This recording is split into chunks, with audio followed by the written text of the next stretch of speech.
Okay, I need to make sure that YouTube tells me that everything's all good, and then we'll go. Okay.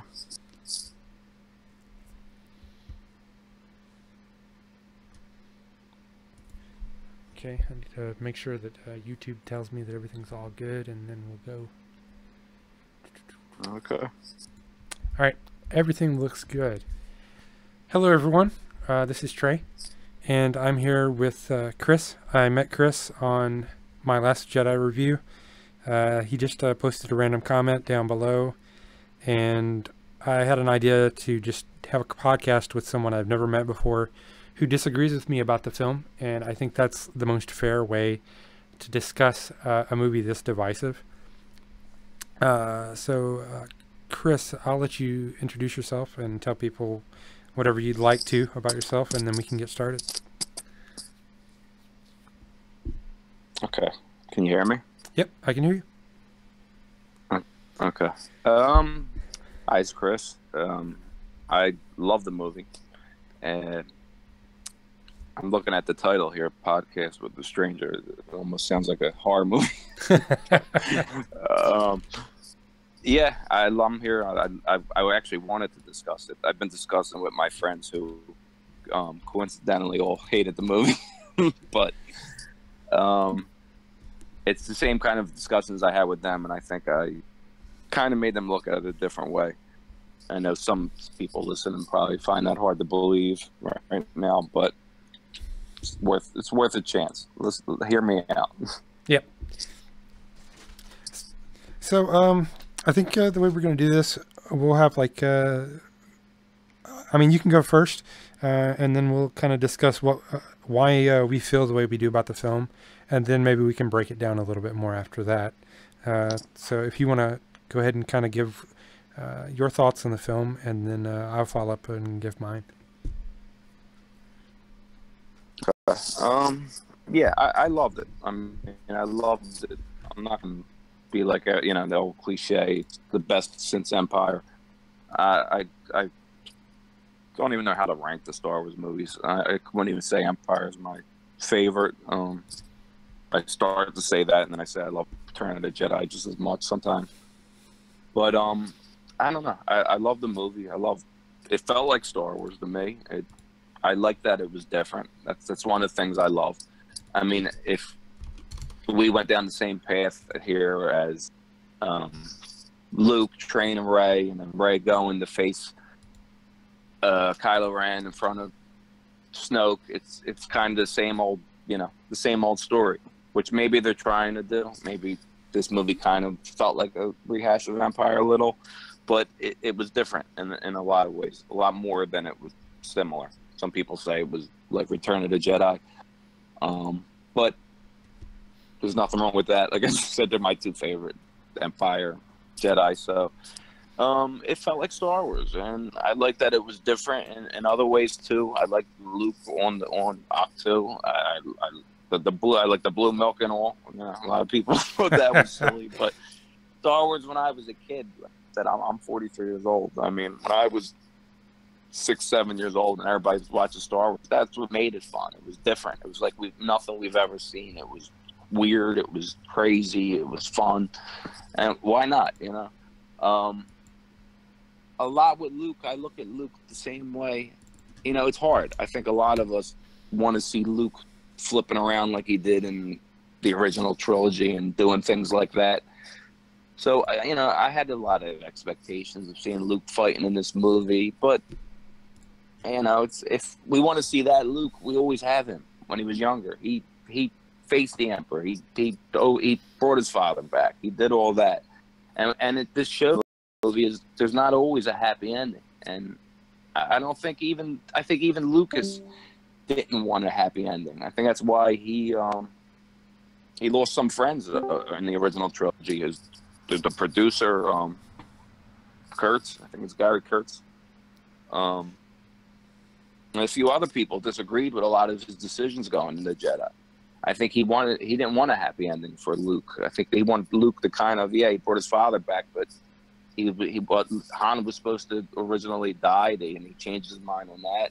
He's going to go a different route, and I think they're trying to to kind of get that feel back. That's why they killed Han right away, and they're going a different route in this movie. I mean, it's got a different feel, certain things, but like getting back to Luke, I mean, Luke did all that, and it shows that okay, he goes and he tried to do everything we thought he would do, even in the expanded universe. You know, he's training other people, but it turned. It didn't go that way. It didn't go the way he thought. Maybe he hoped, and maybe he felt like a failure, and he just gave up. You know, a lot of people sit and say, like, you know, he wouldn't do that with his sister and that, but I mean, things like that do happen.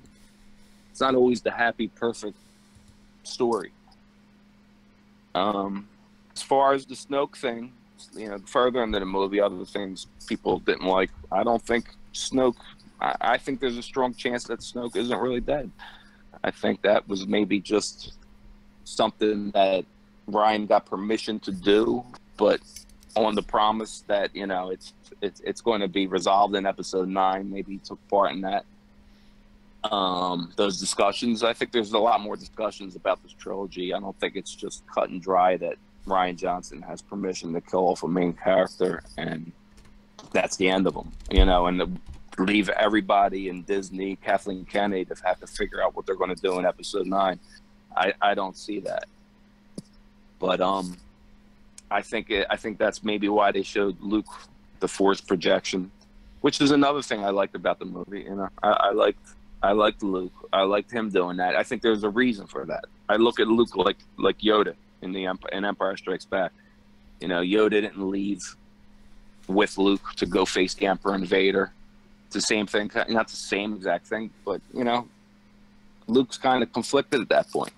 So maybe that's why he doesn't leave the planet. You know, he's a different person. But I like that the way he did it. I mean, Luke to me always symbolized, you know, in the entire saga, in the original trilogy, was hope. He was the hope, you know, and that's why they talk so much about the spark, you know, with Poe saying the spark that's going to light.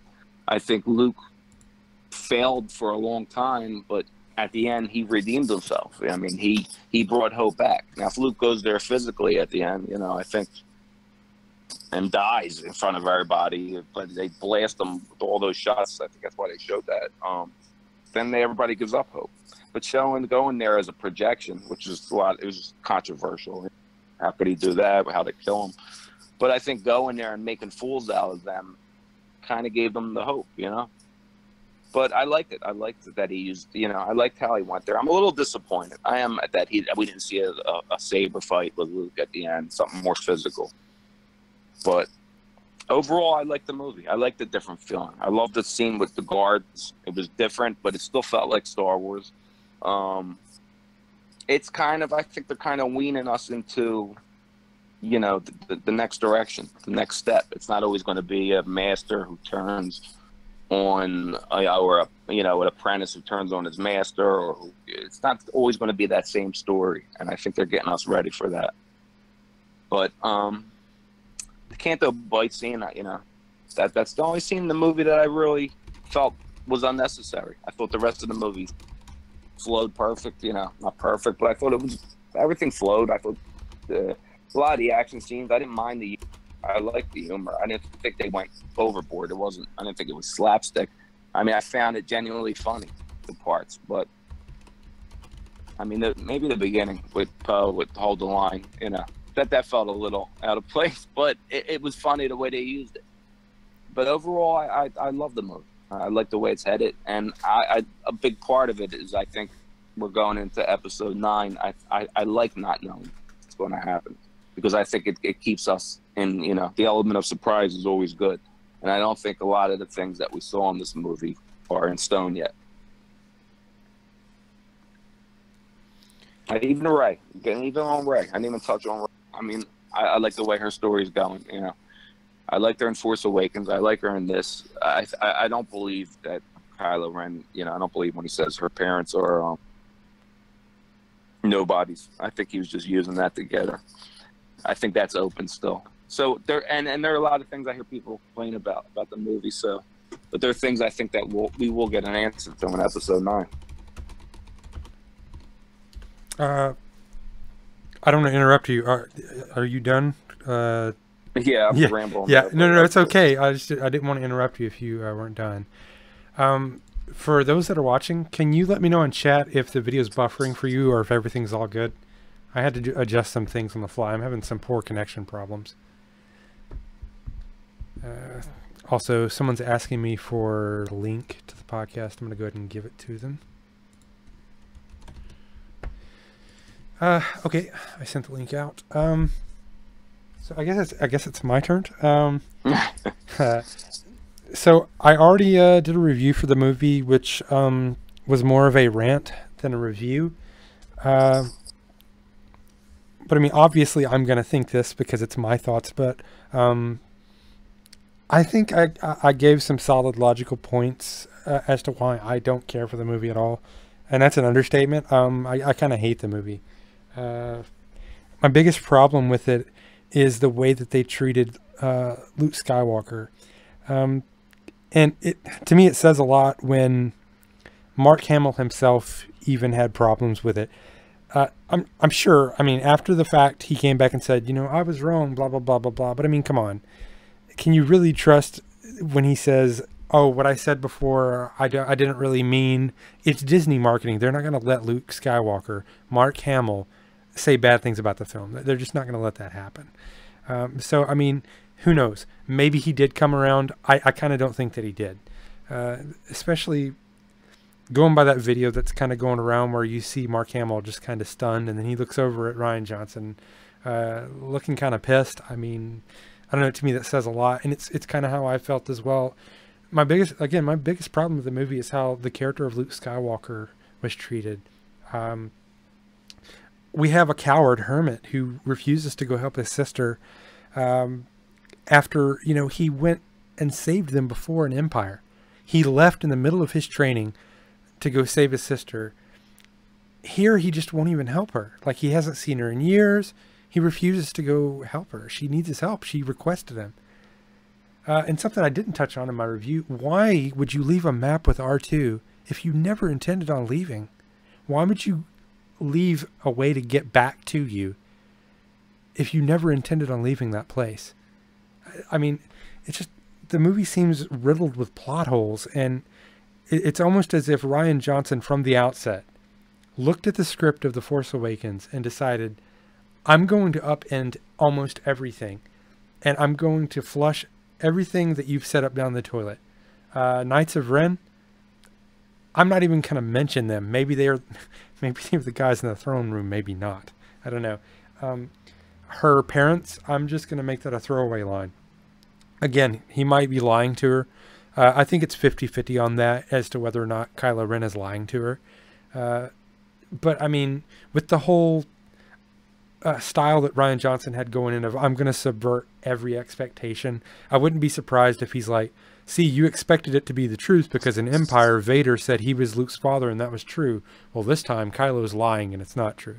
I mean, I could see that happening because Rian Johnson seems to think that he's super clever because he did the opposite of what everybody expected. I don't think that makes a good movie just because you subvert expectations. Sometimes I just expect a movie to be coherent. And if you were trying to subvert my expectations, congratulations, Rian Johnson. You succeeded. Your movie doesn't make any sense to me. It's a good action film.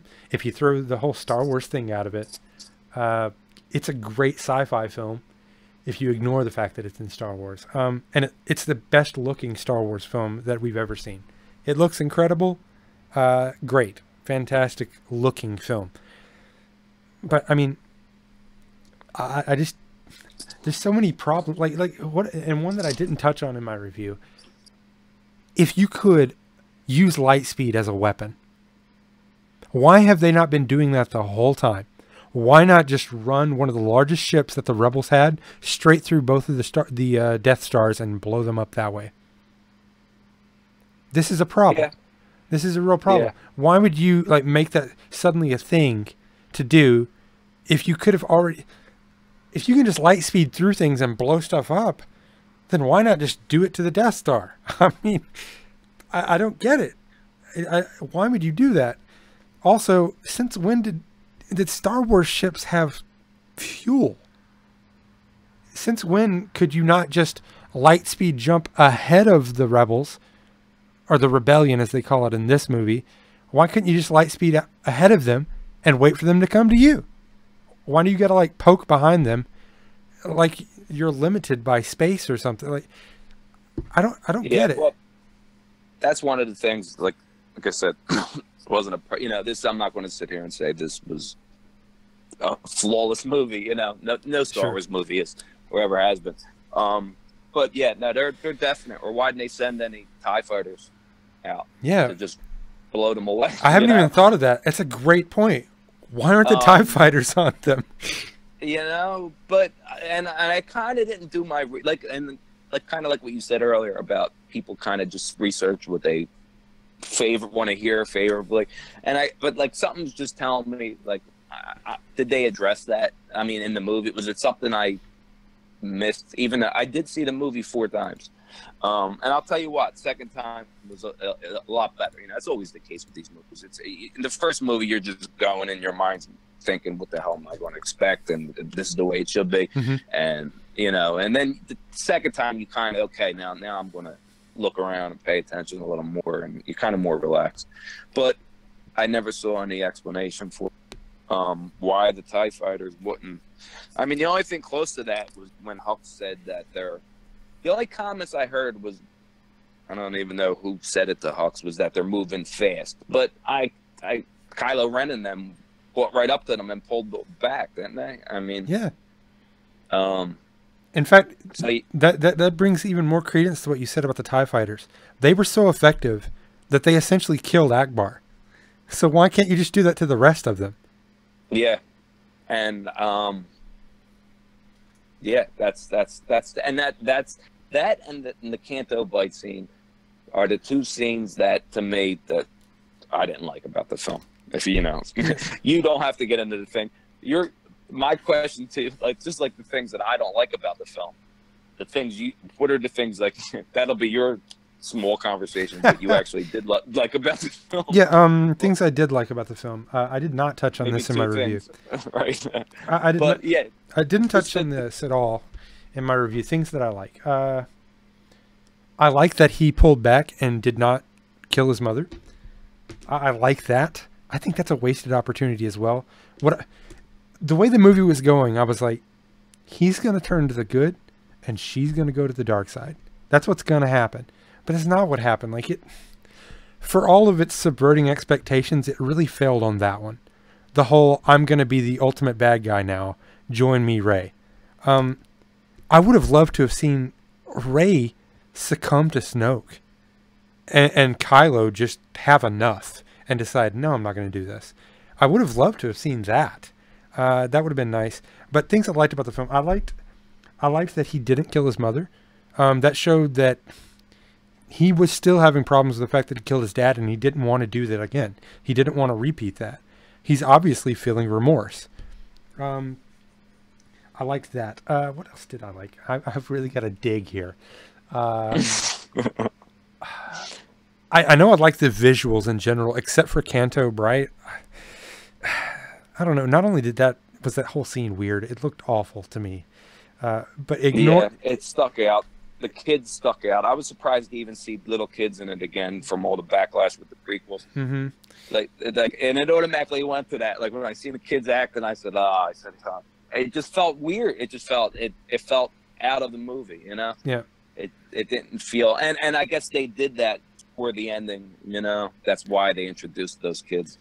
Which I wouldn't have been as bad as with the ending I could have had that same ending without the scene with the kids there. You know what I mean? You didn't need to show that. I mean, yeah, because they still showed, they were playing with the things. The word got around that Luke saved the day. So you still had that. So the whole thing with letting the horses go and her showing them the ring, I didn't need to see. No. I'm trying to think of more things that I did like. I really loved the reunion between Luke and but I get those scenes R2 because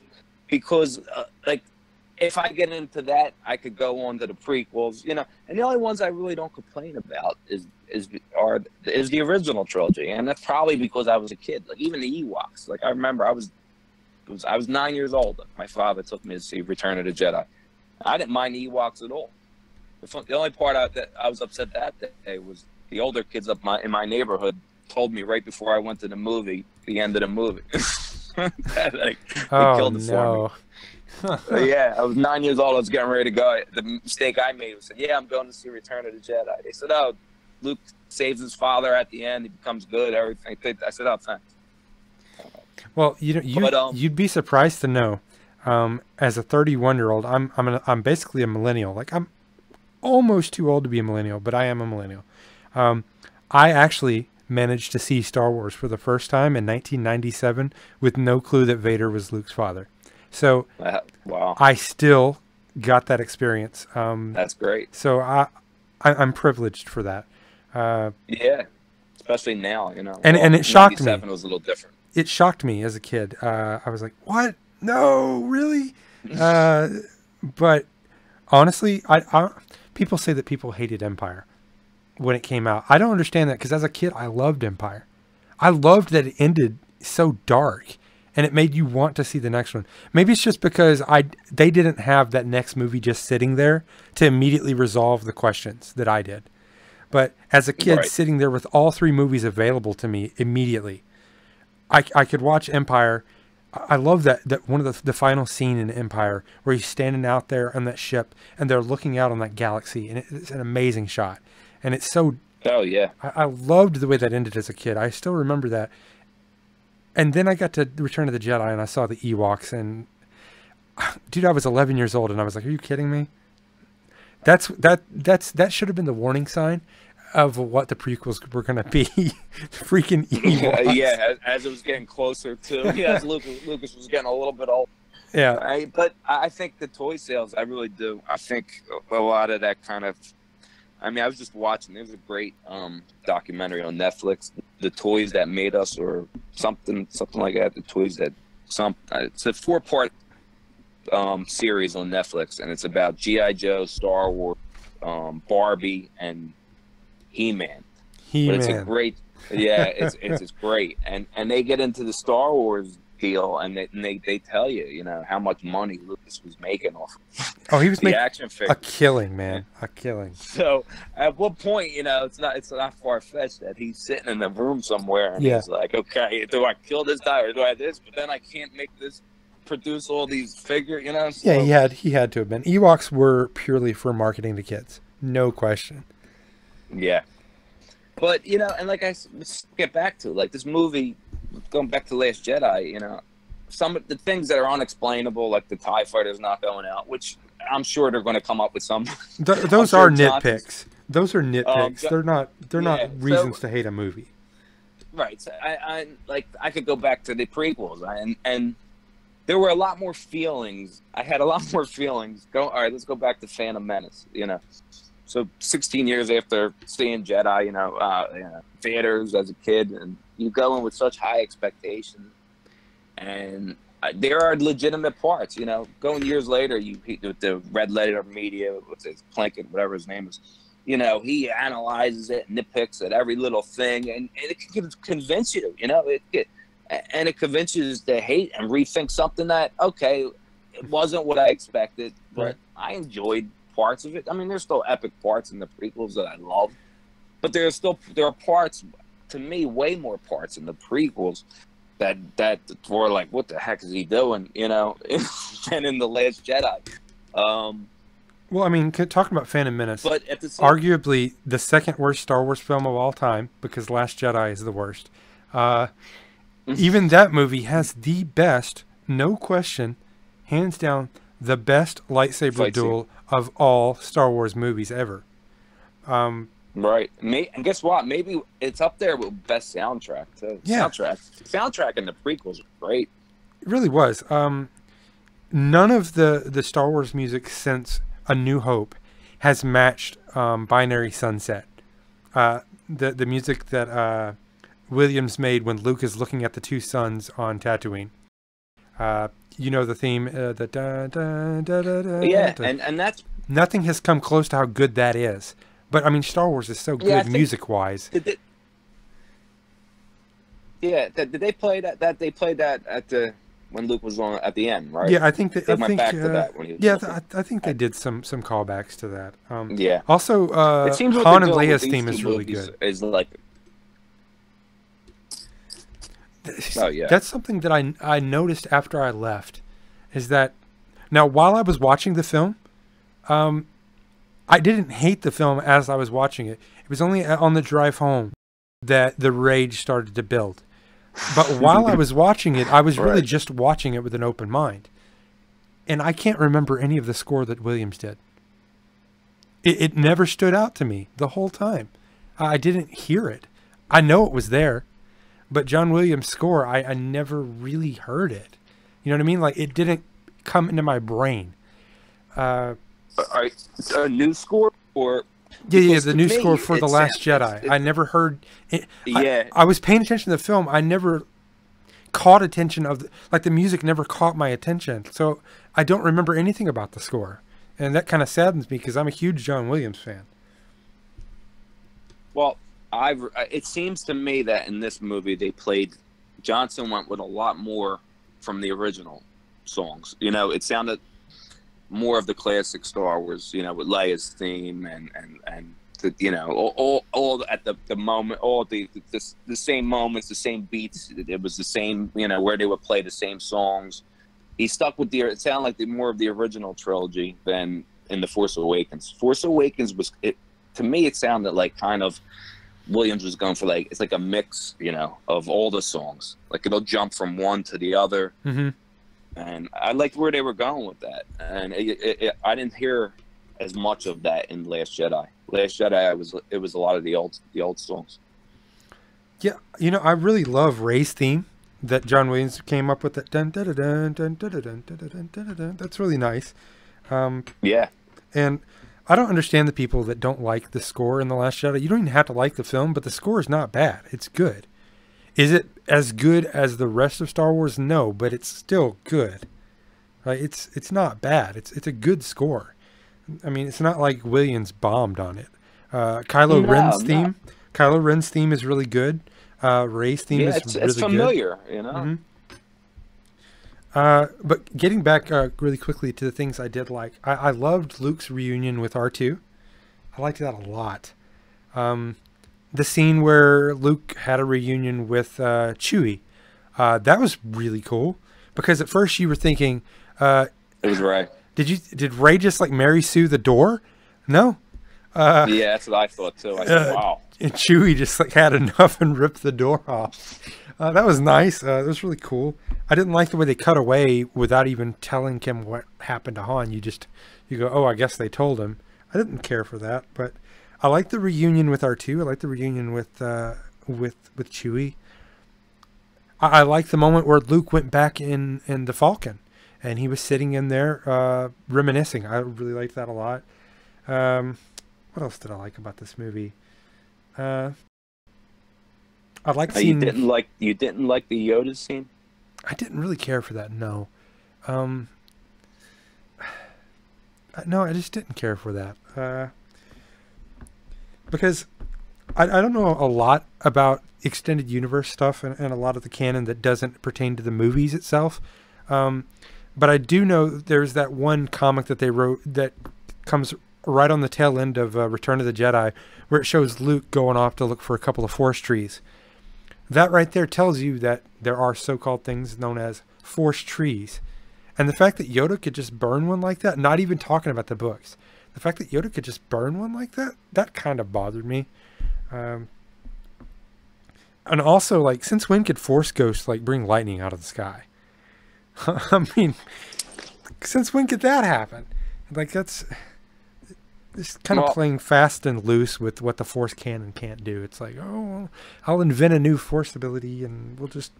It was almost like a crutch. Like, things that he needed for the story, he just would invent, like a Force power. Like, Force projection? Why is that a thing?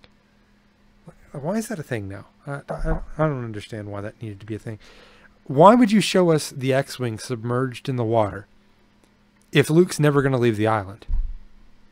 Like, what's the point of that? Like, just to let you know how he got there? I mean, that's not hard. You could just say someone dropped him off and got killed or something. I don't know. I mean, he took an Uber, right? Yeah, he took an Uber. Yeah, I guess that's why they showed it. I guess that would be why. You know? To show this is how he got here. Yeah. Yeah. But going to the Yoda scene, I love the Yoda scene. I really did. To me, it felt like it fit. It felt like it was Yoda. The old Yoda from Empire, the silly puppet Yoda from Empire, and I got that. I got what he was trying to do there. That was cool. Yeah, and I love how Yoda still made fun of Luke. You know, like he's still like he commented, "You're still not getting it." Like, you know, how much it's right in front of you. How much do I have to still teach you? You know, it felt right. You know, I love the way the scene started with Luke lighting the little whatever he lit. You know, and going up to go burn the tree, and and then the way Yoda said it without saying it, that Rey already has everything she needs to know. That was him saying she took the books. You know, that's why he burned it. Right. And then I love Luke's reaction when he burned it. Luke's trying to put the fire. He's trying to put the fire out now. You know, and Yoda's laughing at him. I like that. I mean, that didn't feel out of place. That's not one of those things. Well, it was like the moments between Luke and Yoda and Empire. They never had like this hardcore serious relationship, except when Yoda really needed to get something through to him, and then Yoda would snap from silly old man to, you know, hardcore, Jedi master really quick. So I mean, I got the whole, this is the silly Yoda that we remember from Empire, the old man Yoda who's kind of chilled out, and I got that. I just didn't like the scene. I've mellowed on it since I kind of get what he was saying. Because initially on my first, well, not my first, my only viewing, when I saw the movie, when he said she has everything she needs, I was like, how? Nobody's trained her. How? Right. But I mean, I get now that he was talking about she took the books. But speaking of that, who did she think she was taking the books from Luke? Those are not your books, homegirl. You don't get to just steal stuff. Well, at that point, she probably believed he's done. You know, I'm going to have to do this myself. Like, what's the point of them books even being here if he's going to sit here and die, you know? Nobody's, you know, unless she could come back later and get them in about 10 years, maybe, if she could have waited. But, yeah, I think she gave up hope on him. That was it. She asked him, she put the lightsaber out one more time. And he wouldn't take it again. And I think she made up. She said he's done. That could be why. Yeah. But even going back on Luke training her, I think maybe once he sensed how strong she was and saw there was no, all right, I'm going to show you how to do this, and when he sensed how powerful he was, maybe he knew there's nothing I could even tell this girl, you know. If that's true, that bothers me even more about the whole Mary Sue problem. Yeah, but see, I'll be right with you again. If this trilogy ends and if it is the end of the whole Star Wars saga, 9 movies, you know, and they don't explain why all of a sudden you have somebody so powerful, I will be disappointed. But I really do believe that there's going to be an explanation of why she's like that. Why I don't believe her background is just she's a nobody who came from anybody. I think people are trying to tie that into the other thing that they don't like. You know what I mean? About the anybody could be somebody. I don't think it's that. You know, I think Rey's different. I think that's why you heard Obi-Wan talking to her in Force Awakens. I think there's something deeper there that they're not ready to let you know in Episode 8. I think it might even have something to do with the prequels, because even Abrams, it's weird that Abrams has made a statement about Episode 9 is going to tie all the movies together, even the prequels. And that's the same thing that Colin Trevorrow said. He said that Episode 9 was going to tie it all together. So they have an idea of where they're going with this movie. I mean, Rian Johnson might have been given a little more freedom to play around with the script, and I'm going to take this guy out, but he won't really be dead. Don't worry, you could do this, and this will explain it. And maybe that's why they showed Luke doing the force projection. Maybe that Kylo Ren was doing the same thing. I was reading that the Last Jedi, the visual storybook. I sent you the picture earlier. Oh, let me see. And what it said about Snoke. Where'd you send it at? I think it was on the Twitter chat. I'm going to send it to you. Oh, let me take a look at that. Go ahead, keep talking. But it said Snoke, something about Snoke always operates from distance. They said even when he's with his closest, the few who have seen him, he still doesn't show his true nature. You know, something like that. So that's telling me that there's more to that. You know, there's more to him, and maybe they're showing Luke with the Force projection, to let you know that something like that's possible. You know, if Snoke is Force projecting and fakes his death to complete Kylo Ren's training, I'll at least be okay with the whole Snoke thing. As long as I get Snoke back in 9, I'll be okay. You see, that's what I leave. That's. I'll be okay with that part of it. I won't be okay with the way Luke went out unless Luke like teleports or something. Even though I think that would be stupid. If you got to do something stupid to make sure that Luke's not actually dead, then I'll be happy. You just want Luke back. Yeah, I mean, I need to see Luke doing Luke stuff, not Luke like dodging a lightsaber. Right. Honestly, that was a cool scene. In fact, I was super impressed with Luke and pumped when he did that, and I was like, "Dang, Luke is a bad man." And then when he died, I was like, "What? No." I thought this was going to be like Luke was really showing what he could do. We're going to end the movie, and then the next movie, he's really going to throw down. Nah. No, he's dead now. He used the Force too hard. Well,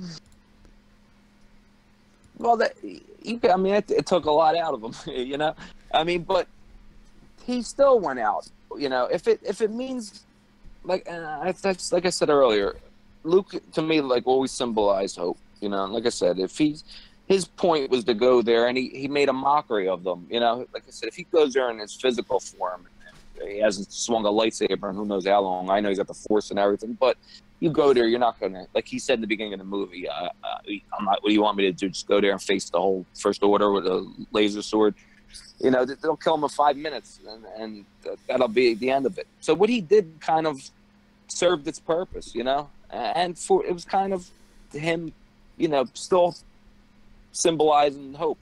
Well, you know, from the original trilogy. Well, you know, Chris, that line that Ryan Johnson wrote for Luke to say about facing the whole First Order with a laser sword, isn't that what he did to the Empire in the original trilogy? He was literally the only one, and it worked out. I mean, obviously, he wasn't like doing what his sister did in this movie, floating around in space with his lightsaber out, like trying to attack Star Destroyers. I mean, yeah, but even in Empire, think about it. He failed there too. Well, he got his butt torn up because he had a lack of training. He had no training, and that's why he had some, but not enough. Yoda told him, "Don't do it. Your training's not complete." And, you know, he took off, and he suffered the consequence. He lost a hand because of it. It's a miracle he didn't die, you know? Yeah, but even if, let's say, he beats Vader, then he finds out that he was his father, and he killed his father. Then he might get more. Then he was already mad at Obi-Wan Yoda for not telling him. Then he's going to be even more angry. You know what I mean? Then he's going to say, "I just killed my father. You didn't tell me it was my father." You know? So, and that might have been everything the Emperor wanted. Yeah. You know? So maybe, like, even if he beats Vader there, you got the Empire is still there with the Emperor, and who knows, you know, who's waiting in line to take Vader's place. So he would have failed there too. You know, he needed help, you know, his friends and the rebellion, and so he couldn't do it alone, you know.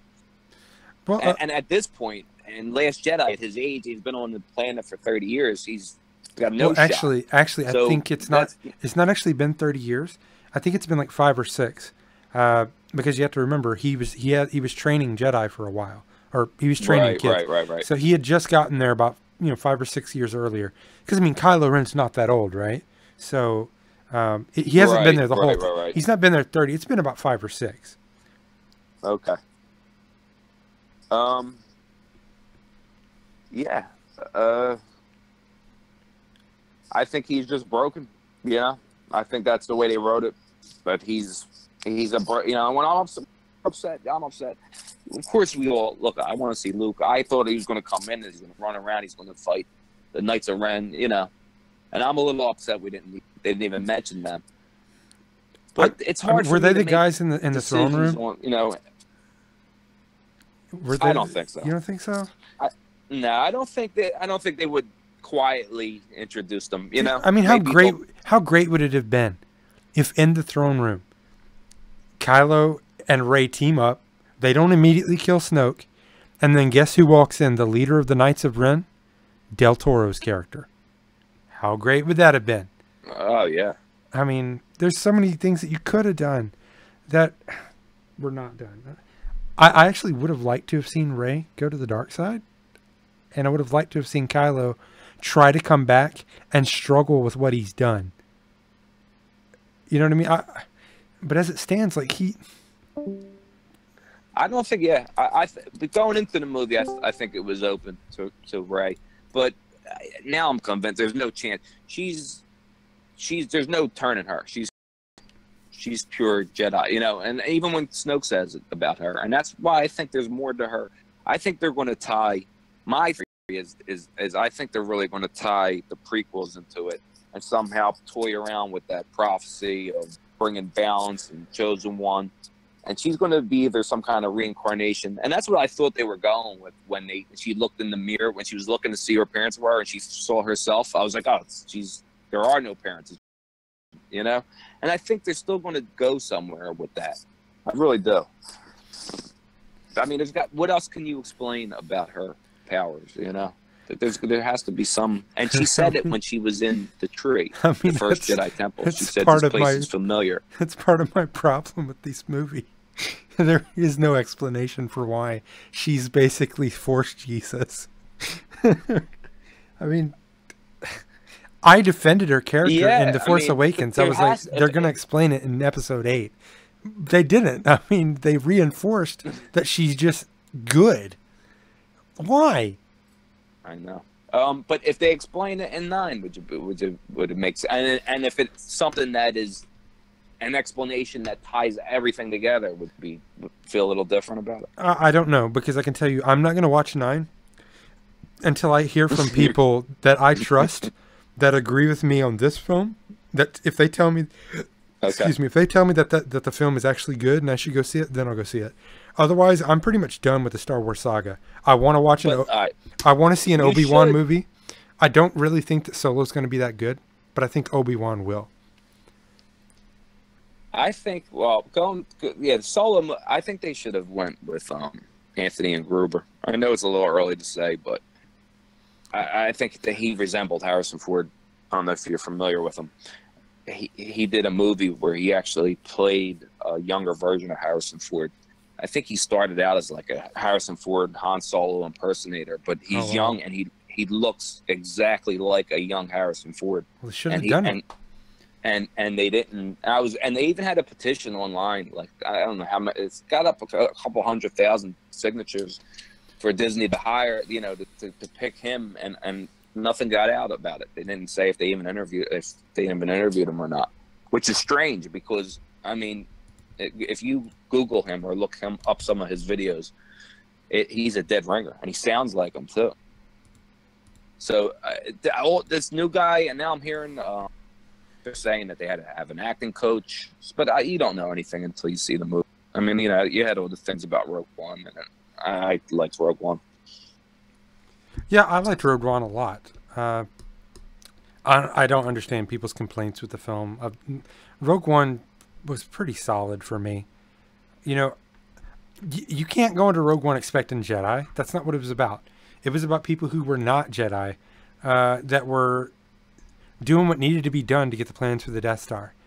And it was a good idea for a movie where you make a backstory to the thing that Mon Mothma said about people dying to get those plans. I loved the way that film tied right into the back end of A New Hope. Now you can literally just take Rogue One and slot it in between episode 3 and episode 4 if you're doing like a marathon, and it works lovely. Well, that's what I do. If I'm starting the order I watch them, I was just telling my son, we watched a few of them, and then, you know, you say, all right, we're going to watch a few, and then you end up watching one, and somebody's falling asleep. But starting with Rogue One is great. It's easy. I start with Rogue One, then I do 1, 2, then I kind of do that machete order because I like ending 2. Yeah, same. With finding out Vader's his father, you're shocked. I do the same. And now you go to like a flashback to see how you got to this point. Yeah, and then it builds more tension. Then you go back and watch Jedi. Yeah, I do the same. I skip episode 1 though because there's literally no reason to go back to that. Yeah, you can go straight from Empire to Clone. You can go straight from Empire to Clone Wars, and nobody cares because there's enough. Hey, this is Anakin, and you're like, oh, that must be Darth Vader because we know who he is now. You don't need to know that he was a little boy that got rescued and he was a terrible actor. You don't need to see any of that. The pod race scene is cool, but it's like Canto Bright. It serves nearly no purpose in the film. Right. I like the pod race scene just because I like the pod racing. I don't care about it from a Star Wars perspective. It doesn't really serve any purpose other than to sell video games. Which, by the way, Star Wars Episode 1 Racing was a cool game. I enjoyed that game. Right. So, and they probably had the game planned out before they even made the movie. Yeah, I mean, all of these movies are. It's all about... It is, at the end of the day, about making money, right? I mean, you want to make money at the box office, but you also want to make money marketing in other ways. You know, toys and things of that nature. Games. Which is why that stupid Maz scene where they're like literally placing her in a position where you have like a convenient DLC for Battlefront 2 later on. This is what Maz was doing in The Last Jedi. Why is she shooting a gun? Yeah. Oh, I thought that was cool. She had a backpack on. She flew out of there too. I just think they don't know what to do with her. Yeah, I think there's so much going on. A stupid scene. And it's weird because even if you even go back even to Force Awakens, you know, the trailer for that originally was like her handing Leia the lightsaber. You know, so I don't know where they changed their mind with her. You know, it's weird. I thought we were going to get more of that too about where the lightsaber came from, but I guess that's not a big deal. Yeah, I mean, it comes back to this movie just kind of taking a lot of the plot threads that were set up before and just going, I don't care about that. I'm just going to throw it away. You know, you could have gone somewhere so much better with this film coming out of Force Awakens. To me, it's the opposite to what you felt. The Force Awakens felt like Star Wars to me. You can criticize it for being a lazy rehash, and in many ways it was. But I didn't mind that. Like, it was a safe film. It encouraged me. Yeah, I loved Force Awakens. It encouraged me. It seemed like Disney knew what Star Wars was with that. And yeah, there's people that disagree with me on that because really they're just bandwagon haters. If you hate on Force Awakens and say it's a terrible movie, then I don't know how you don't say that A New Hope is not terrible as well. Because Force Awakens is almost a complete rehash of that. There's other things in it, right? You basically have A New Hope with new characters you have to introduce. That's essentially what Force Awakens is. It's a mirror image of A New Hope. If you hate The Force Awakens, I don't know how you don't hate New Hope. I don't get it. I don't get how people can like hate on that movie and go, A New Hope is good. If you don't like Force Awakens, A New Hope is kind of the same thing, is it not? What, A New Hope? Yeah, I mean, yeah, because they criticized Force Awakens for copying it. Plan. I think that was like I think they wanted to get you in. You know, they wanted to let you know, like, hit the familiar beats. They know what works, and these movies all do mirror each other anyway. You know, it doesn't have to mean it's a complete retelling if certain things happen in these movies again, because they happened even in the prequels. Yeah. I mean, not so much like where you say, okay, well, it's a droid who was carrying plans. So what? I mean, there's a billion droids in the galaxy. You know, so yeah. That's not a big deal. It's not a complete. And even in Last Jedi, there's familiar things with it, but it's part of a 9-part. And Lucas always did that too, so it's not a big deal. the Harrison Ford lookalike's name. I'm reading these comments now. Anthony and Gruber. What about Phasma, man? Complete waste of potential there, man. Yeah, but what would they see? You start getting in. There were people even upset about. Well, you could use Phasma to get some deep backstory on Finn. I mean, yeah, the relationship between her but, and Finn could have been something interesting. Right, but see, look at how much time that would take. Like, so even fit like you want. Well, if you don't do this, backstory. if you don't do the stupid Canto Bright scene, you got plenty of time. Right, I found myself saying that with a lot of scenes. Comparing to Canto Bite, they could have done more of this if they just took that Canto Bite out. I don't know too many people who like the Canto Bite scene at all.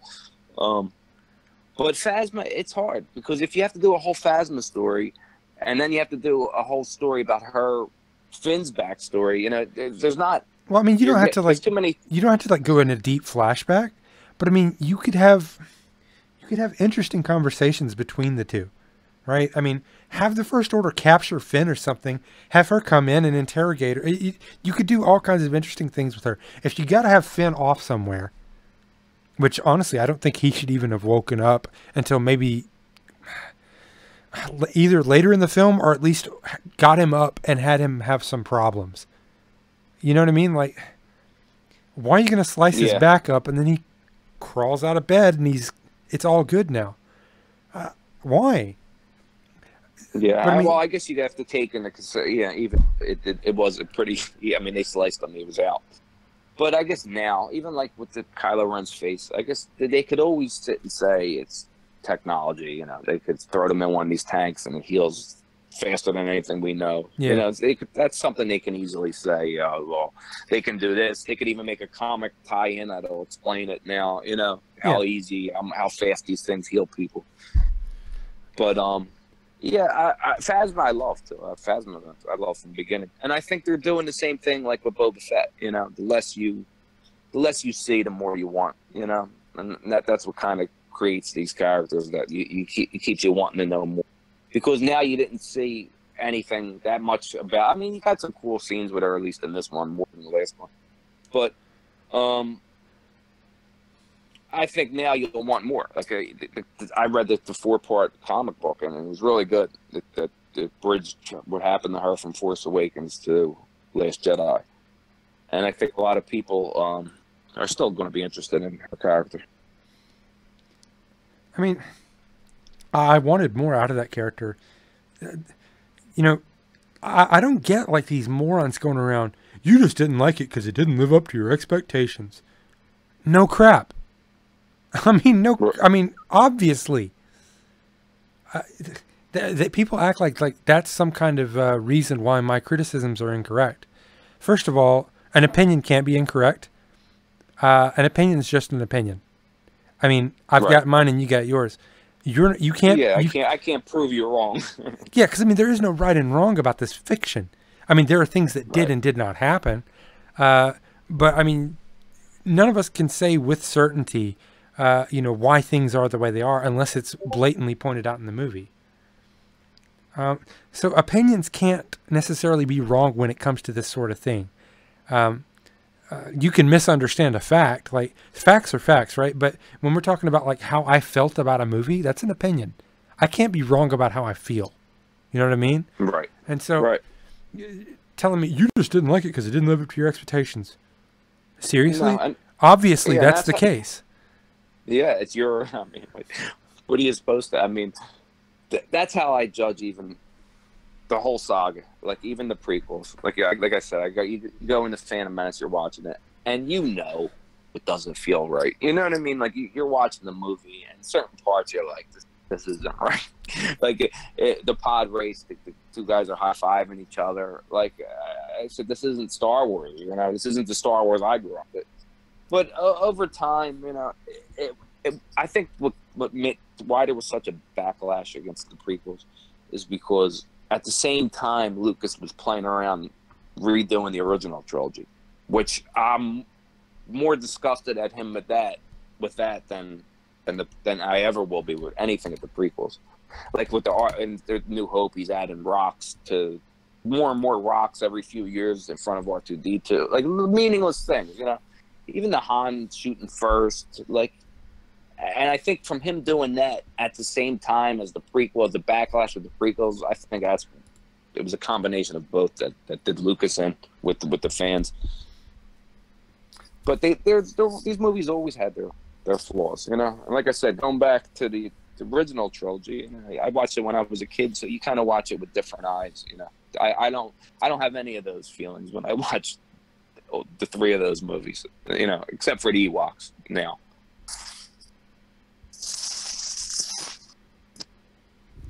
So, I mean, was Return of the Jedi the only one that you got to see in theaters as a kid? Yeah. Yeah, you were too young for the others, right? Yeah, Jedi I was 9, so I was only 6 when Empire came out. So, but it's weird because you try to remember back how you know them so good, but you know, it seems like by like 94, 95, like you knew everything, you know. But even by that time, the DVDs weren't even out yet. You didn't have anything streaming, you know. But you still managed to watch the movies. Seemed like hundreds of times. You know, I knew everything. I don't even know how I knew going into the prequels that they were going to fight on a lava planet. It's just all things that, you know, here's, you know, people who paid attention to the expanded universe and all this. It was just always around, you know, and it's amazing, even because that's before, you know, the internet and everything's in your face, even with the YouTube, and it's amazing that it stuck around. But this movie didn't, to me, it didn't upset me as much as going in with expectations, like, say, for Phantom Menace.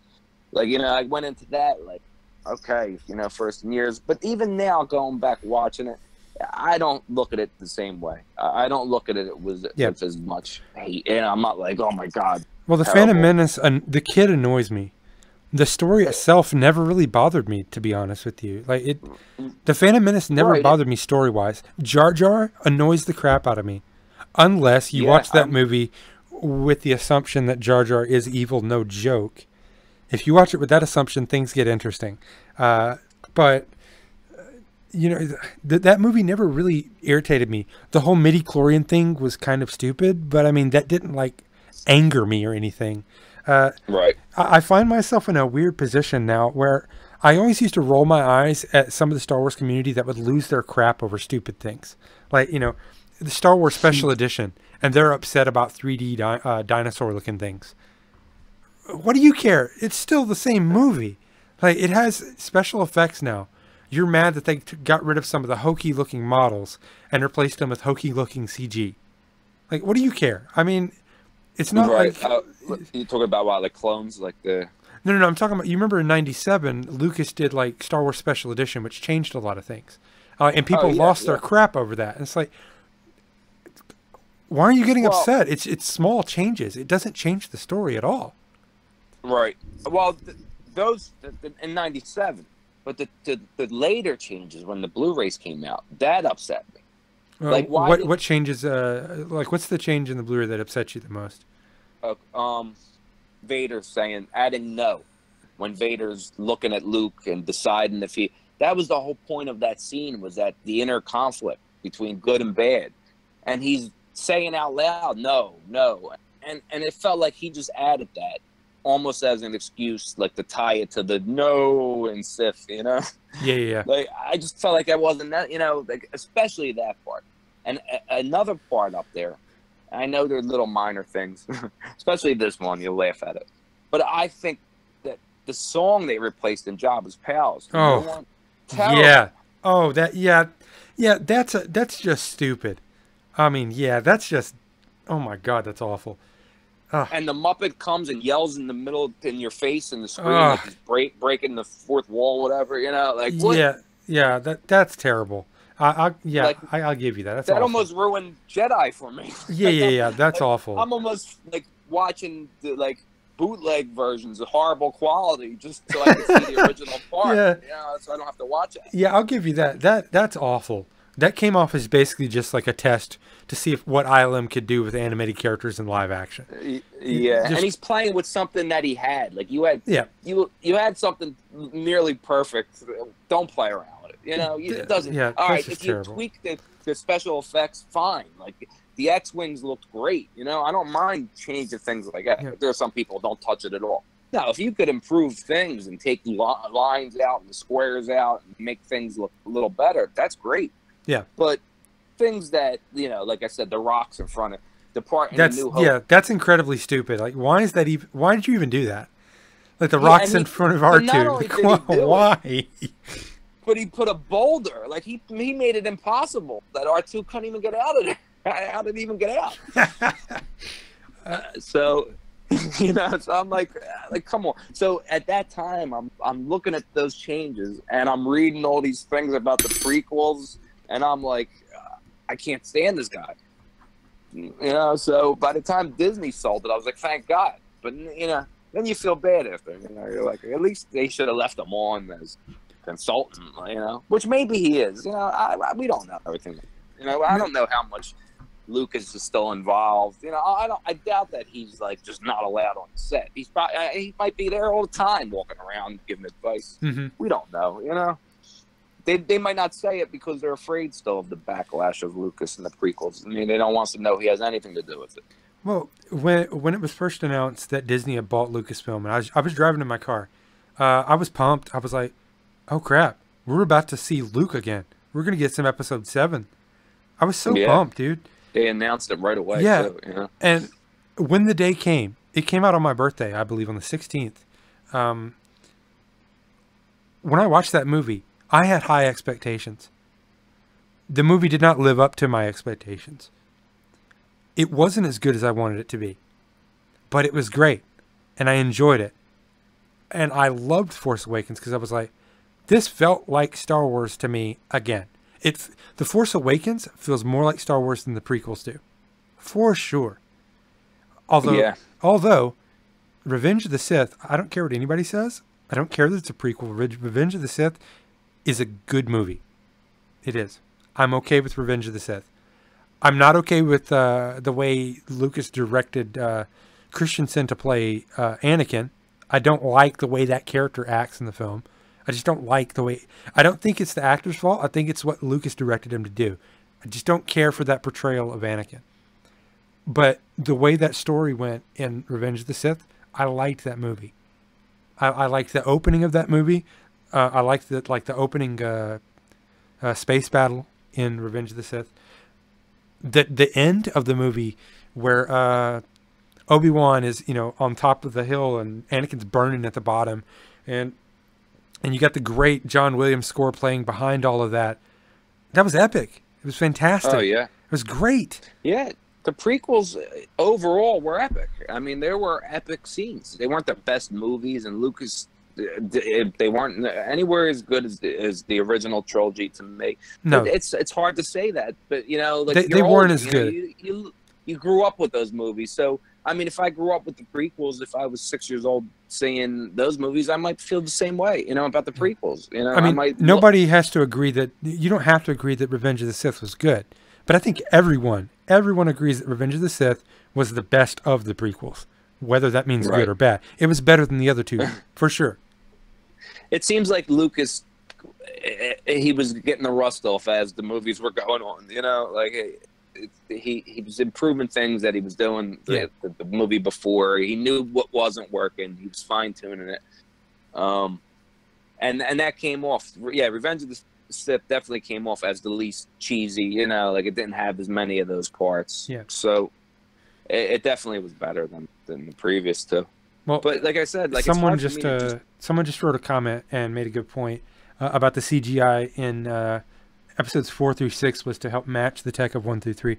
This is true, and also going back to that terrible Jedi scene with those awful CG characters, that was basically a test run for Jar Jar, I'm sure, because you have to keep in mind episode 1 was likely in production when they were doing that as well, and they needed to make sure that Jar Jar was going to be doable, so they do this test scene in Jedi, right? The scene's awful, you know, the stupid song with the weird alien chick and the Muppet screaming, awful, but it was a test bed to see if they could pull off Jar Jar, because obviously he was fully CG. And it's a shame because it shows you, like, okay, it could match the tech, but you could do that in so many other ways Yeah. than putting a useless character Yeah. just put his face in the screen. I mean, you could do the things like he did in the prequels with Well, I mean, you don't even need to put it in Star Wars. You can just do like a standalone thing, right? You can just do an internal animation test. You don't have to literally release it as part of the movie. And change a complete scene from a movie that's been out for how many years? You know, that changes everything. Like, he took characters out. They were meaningless characters, but it felt out of place. It just didn't. It felt like it was, you know. Yeah, it's I can't get even that out watch of my face. Terrible, awful. Like Last Jedi. My son probably looks at me like, "Why do you even care that?" You know, like, it's about your years old. I'm like, I hate this part. It's about your childhood, man. You know, you can't. I mean, again, you know, I'm a millennial, but I grew up with Star Wars too. I mean, I first saw the whole trilogy for the first time when I was 11, and the Vader being Luke's father thing was a total surprise to me. I got lucky. Star Wars has been my childhood too. I didn't get the exact same experience that a lot of kids in the 70s did. Like, I didn't get to go see it live in the theater, but I still got to see it, and the surprises were all surprises to me. And so I care about Star Wars. And, you know, the Luke that I was looking forward to seeing, that I got a tease of at the end of The Force Awakens, was not the Luke that I knew when I saw him in The Last Jedi. And I don't think that's a strength. I think it's a severe misstep that you can't recover from, because now Luke's gone, right? I mean, I'm not interested in seeing him come back as a blue Force ghost. I'm just not. What does that do? Right. I think they're going to do something with the Force ghosts. I think that's why they're showing these powers that they're having. I think that's why they're not explaining about the other Force ghosts. Like, you don't explain how Yoda's there, but Obi-Wan's not there. What about Anakin? You know, you would think Luke would try to contact his father if he saw him at the end of Jedi, right? So I think there's going to be a reason for that. I mean, they're obvious questions, you know, and I'm sure they know that people are sitting home like, well, if Anakin was a Force ghost at the end of Return of the Jedi, why hasn't Luke spoke with him? And you're not even going to talk about that. But I think they're saving something. I really have a feeling. I have a feeling Snoke is going to be back in some form. Maybe they're all going to be back in some form. You might see all Force ghosts fighting each other. You know, who the hell knows? You know, but I think that's why they're showing the powers that they have and how the Force is kind of changing.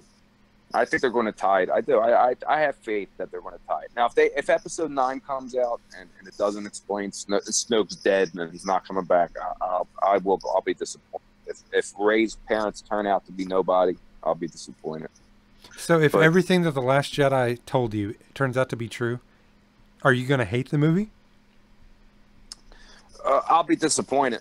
I can't say I hate the movie, because as watching it, you know, I enjoyed it. You know, I didn't. It's hard for me to turn around and say, you know what, something, and that's almost the mistake I kind of made during the prequel, you know, but it's kind of my own feelings. I can't look back and say I hated something that I enjoyed while I watched, but I don't know, you know, but I will be disappointed. I mean, there are things that I think there are probably things maybe that make me like The Last Jedi so much, is I'm basing that on, you know, expectations that they're the same way how you defended Rey, because you knew they were going somewhere. I still think they're going somewhere. You know, I'm not ready to make my decision about this trilogy until it's complete. You know, how would you feel about this movie if it was the last one? How would you feel about it if this was 9 and this was it?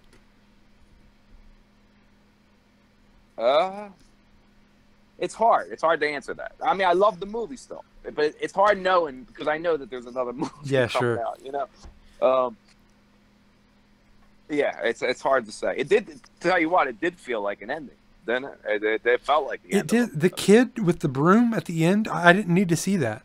Like, you could easily just go back to that and go to some teenage kid with the ring on his finger, and then you would immediately know, oh yeah, that's when that waste of time save the horses scene, they came through and she left a ring with a kid. That's that kid. I think that would have been a lot better than forcing it down my throat of, hey, look, here's a kid he's got force abilities. We might come back to this later. I don't need a Marvel Stinger scene. You know what I mean? Right. Well, I don't think they're going to come back to him. I think that what I liked about that scene more than just the kids. I didn't like the kids being in it. I thought it was unnecessary. But I think showing that like they stuck. I like that they stuck with the theme. Like in Force Awakens, the way Rey, they like Luke's a legend. She heard stories about the Jedi, about the legendary Luke Skywalker, and I like that they stuck with that. And Luke going there at the end the way he did. It's like he lived up to his legendary status, like stories got around that are inspiring people. Like now that story of they're playing with the toys. That's the only part I liked about that scene, But I see what they're doing. I like that they were playing with the toys. They heard about Luke and they're emulating him, and now stories are going around that maybe the Jedi are back, and now they're showing that that there's people out there who have the Force.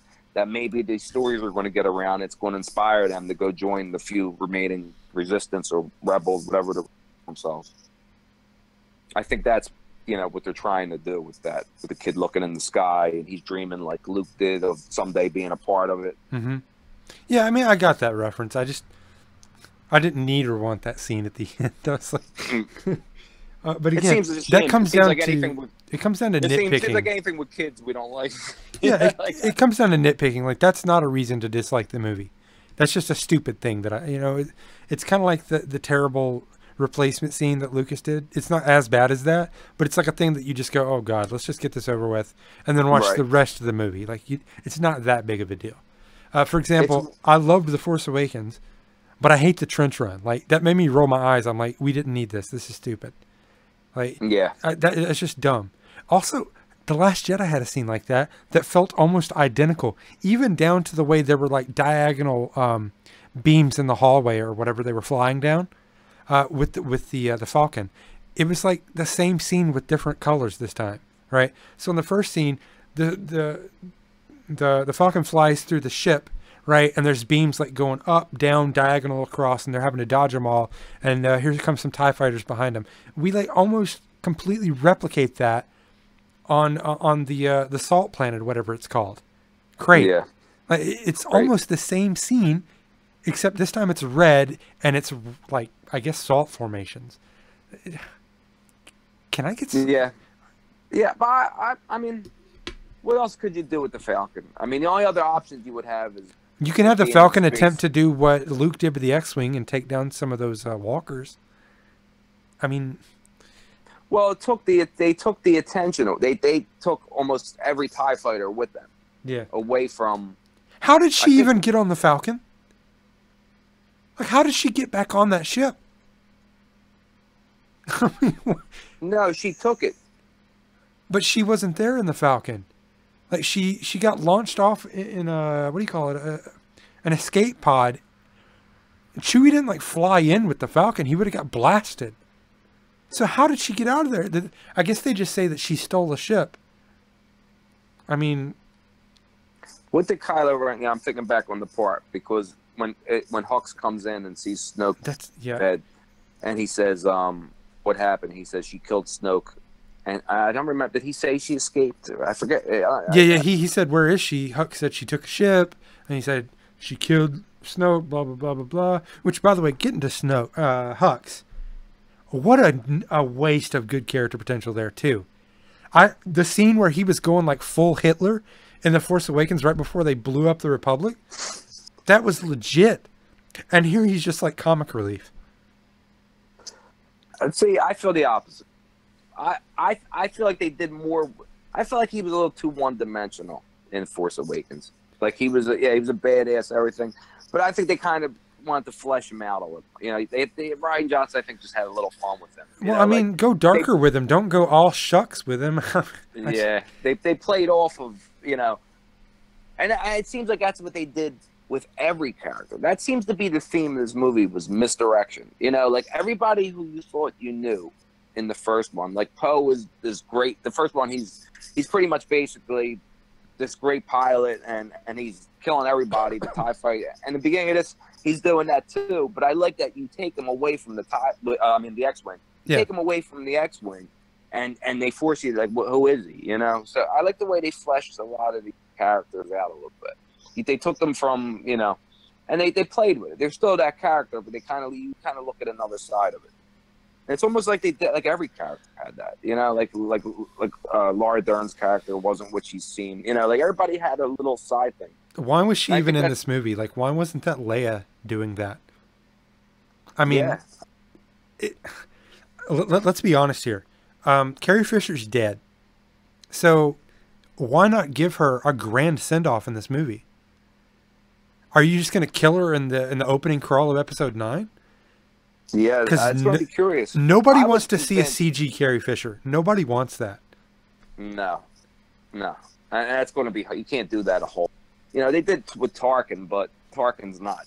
You're comparing a guy who even if they showed Tarkin for one scene, you would have been satisfied and wrote.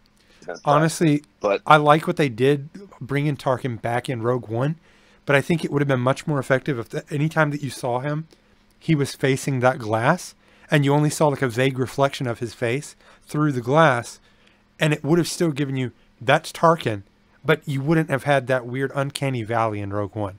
You know what I mean? Yeah. That's how I would have personally handled it. I wonder if as time goes by, they'll do like this, you know. And there are times they should improve things because it's only going to get better, you know. So Tarkin looked better than the young Leia did. The young Leia looked like a. The young Leia looked kind of odd, but it's so hard to do that. It's so hard to do humans that are not humans. It's really difficult. So right, to come as close as they've come is impressive, and they'll be able to. I'm sure they'll go back and play with it. You know, I mean, it's a far cry from Polar Express, which is downright creepy sometimes. Right. I mean, look how far, you know. And back then we thought it was like, wow, you know. Yeah.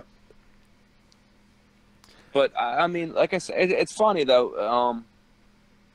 If I go back, like you asked me, if 9 comes out and they don't address a lot of these things, which seem to be with what everybody's upset. Everybody's pretty much upset about the same thing, you know, about not finding out Rey's, you know, who she is, and especially Luke. And Luke, you know, and I'm disappointed, but I try to look at it objectively. You know, as much as I want to see Luke doing all these things, I try to look at him. I look at it this way: if I wanted to see that Luke, you know, you could watch. These are all part of the same saga. You know, we have how many movies? 3 movies with Luke in his prime doing that, and that part of the story you could always watch again. Yeah. And I would have loved to see him go out like that, but I can understand that he almost fell into his 2 mentors' position. You know, he almost ended up like Obi-Wan and Yoda. He's by himself. He's a hermit. He's alone, and they kind of even tweaked that a little bit. You know, I was satisfied with it. You know, I could look at it like Luke, like in Empire with Yoda. Like Yoda didn't go with Luke, you know. Then say, all right, I'll come with you and give my last effort to fight the Empire with you, you know. So I think Luke is kind of in that same role, not going to use a lightsaber unless he has to, and he still played into it, and he still accomplished, you know, what he had to do. He came back at the end. I would have loved to see him fighting the Knights of Ren and doing things, but I'm almost content with him, with his character and his overall arc.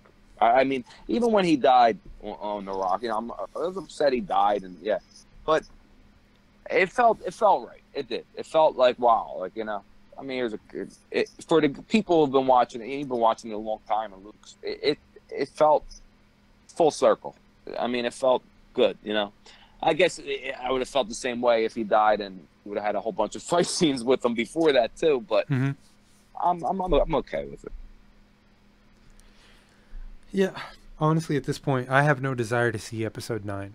The only thing that would get me to watch that movie is if one of my friends, who agrees with me now about this film, tells me that I need to go watch it. It'll make me feel better about everything. Otherwise, I'm kind of done with the Star Wars saga, and I kind of have to ignore The Force Awakens because The Last Jedi seems to kind of almost erase it, other than the fact that it established characters. So to me, at this moment, Star Wars is as much as I don't want to admit it, episode 1 through episode 6 plus Rogue One. Everything else I have to just ignore. I think you should go. Well, yeah, I don't know. You hate it that much, but I think even for the purpose of maybe making another video, maybe you should. I mean, you should always go back and watch it one more time. I don't think it's going to change your whole opinion, but I mean, it might make you feel a little differently on certain things. I have no desire to watch the film again, but I probably need to if I want to have like a good discussion with someone again, because right now, I mean, I'm going off of the memory of one viewing from like the 14th is when I saw it. So it's been a while now, over 10 days. It's been 13 days, almost 2 weeks now since I saw the film. So I'm going off the memory of one viewing, and so it's hard to actually even remember things about the film accurately. But I might just wait until it comes out before I even bother getting it, and I might Redbox the thing, I have no desire to own it. I have no desire to really watch it again. The movie just kind of killed Star Wars for me. The excitement that I had when The Force Awakens was announced, and then when it came out, I had hope. I was worried that it was going to be Disney-fied, and I didn't feel that really from The Force Awakens. I didn't care for the scene on Han's big freighter ship with the giant, CG ball things. Didn't like that. Right. But I mean, that was just like something I could just shrug off and be like, whatever. I just liked that movie in general because Harrison Ford was Han again, and he felt like Han again. He felt like an old Han. You know what I mean? He felt right. Yeah. Especially when he was talking about Luke. When he was talking about the Force, the guy that used to mock it, right? He's the guy that came around and he's like, no, kids, the Force is all true. You know what I mean? Like the fact that it was him saying that was great. I loved that scene. I liked The Force Awakens. And this right here, this is how you know that my dislike of The Last Jedi is not bandwagon hate, because I loved The Force Awakens. I can't help how I feel about Last Jedi. I was pumped to see it. I was excited. It just let me down so hard that I'm not interested in continuing that story. You know what I mean?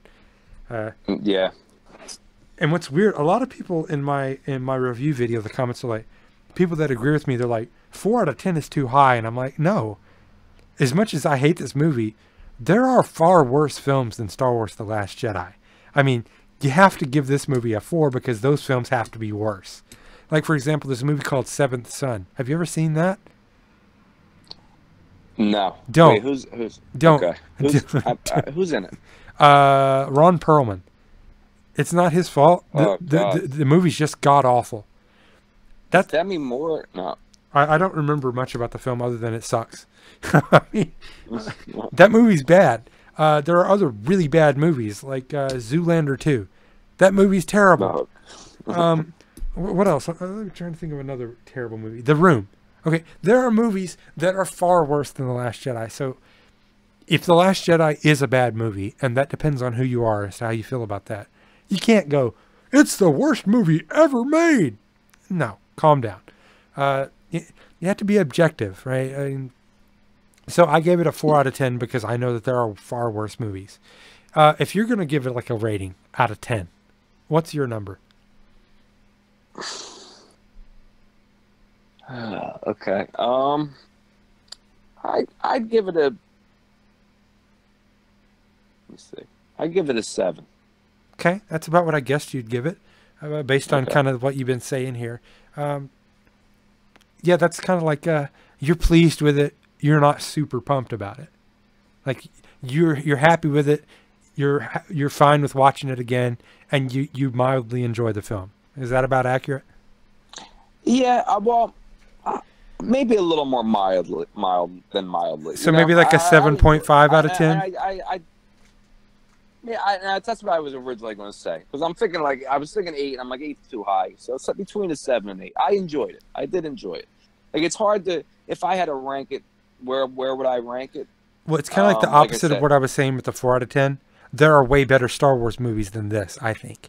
So you got to leave room for them to be much better. Like Empire. Empire's got to be a 9.5 for me. Because it's not a perfect film. I can't give it a 10, you know? Right. But I mean, Empire's up there. Right. I think it's up. I think it's the original trilogy. It's hard to even rank that because, like I said earlier, like you go to say Empire is your favorite, and you think of so many powerful parts of the Jedi. Luke's facing the Emperor's father. He's grown. I'm a Jedi like my father. You know, so it's hard. Like and it's weird because that's pretty much how the prequels are. I mean, they were better movies overall, the original trilogy. But every Star Wars movie had its epic part. You know, it's hard to sit. Right. But I would put this one with the original trilogy and Force Awakens. I think they're all in the same bunch. You know, I think one's better than the other, and a few are way better than another one.